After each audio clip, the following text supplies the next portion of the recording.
இன்னைக்கு நான் ரொம்ப நாளாக ஒரு வேண்டுதல் வச்சுக்கிட்டே இருக்கிறேன், ஆனால் அது எனக்கு நிறைவேறவே இல்லை. இந்த மாதிரி ஏதாவது உங்களுக்கு மனக்குறை இருந்ததுன்னா அதுக்கு என்ன பரிகாரம் அப்படின்றத தான் உங்களுக்கு சொல்ல போகிறேன்.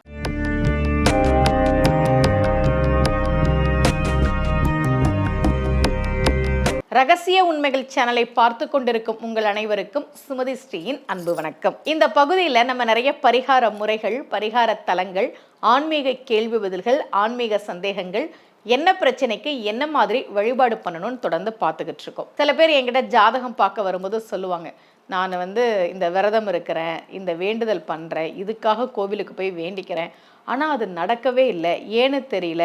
என் கூட சேர்ந்து ஒருத்தவங்க விரதம் இருந்தாங்க, அவங்களுக்கு உடனே நடந்துருச்சு, எனக்கு மட்டும் நடக்கலை, ஏன்னு தெரியல, இந்த மாதிரி சொல்லுவாங்க. உங்களுடைய வேண்டுதல்கள் ஏதோ ஒரு காரணத்திற்காக நிறைவேறாமல் ஒரு காரிய தடை அதற்கு வந்தால், அந்த வேண்டுதல் நிறைவேறாமல் தள்ளி போய்கொண்டே இருந்தால், அந்த வேண்டுதல் நிறைவேறுவதற்கு நீங்கள் சொல்ல வேண்டிய ஒரு பாடலை பற்றி தான் இன்னைக்கு பதிவில் நான் சொல்ல போகிறேன். நான் சொல்கிற இந்த பாடலை நீங்கள் எழுதி வச்சுக்கோங்க. ஒவ்வொரு நாளும் சொல்லுங்கள். ஏனே தெரியலையே, நான் வேண்டது நடக்கவே இல்லையே, இந்த மாதிரி உங்கள் மனசில் ஒரு குறை இருந்ததுன்னா மாணிக்க வாசகர் நமக்காக அருளிய திருவாசகத்திலிருந்து ஒரு பாட்டு நான் உங்களுக்கு சொல்கிறேன். அதை நீங்கள் ஒவ்வொரு நாளும் பாராயணம் செய்யுங்கள்.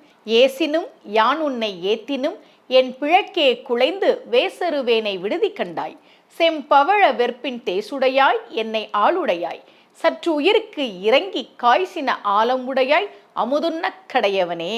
கொஞ்சம் மனசு இறங்குப்பா, என் மேலே நீ மனசு இறங்கி எனக்காக இதை செய்யுப்பா என்று இந்த பாடலை சொல்லி நீங்கள் வழிபாடு செய்கிற போது ரொம்ப நாளாக நிறைவேறாமல் இருக்கக்கூடிய அந்த பிரார்த்தனை, வேண்டுதல் நிச்சயமாக நிறைவேறும் என்பது நம்பிக்கை.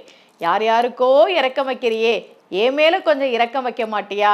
நீ எனக்கு அருள் செய்தாலும் செய்யவில்லை என்றாலும் நான் உன்னை கும்பிட்டுக்கிட்டு தான் இருப்பேன். நீ எனக்கு என்னுடைய வேண்டுதலை கொஞ்சம் மனசு இறங்கி நிறைவேற்றி கொடு என்று இந்த பாடலை நீங்கள் நம்பிக்கையோடு சொல்லுங்கள். நிச்சயமாக உங்கள் வேண்டுதல் நிறைவேறும். மீண்டும் சந்திக்கலாம். அனைவருக்கும் அன்புடன் சுமதி ஸ்ரீ.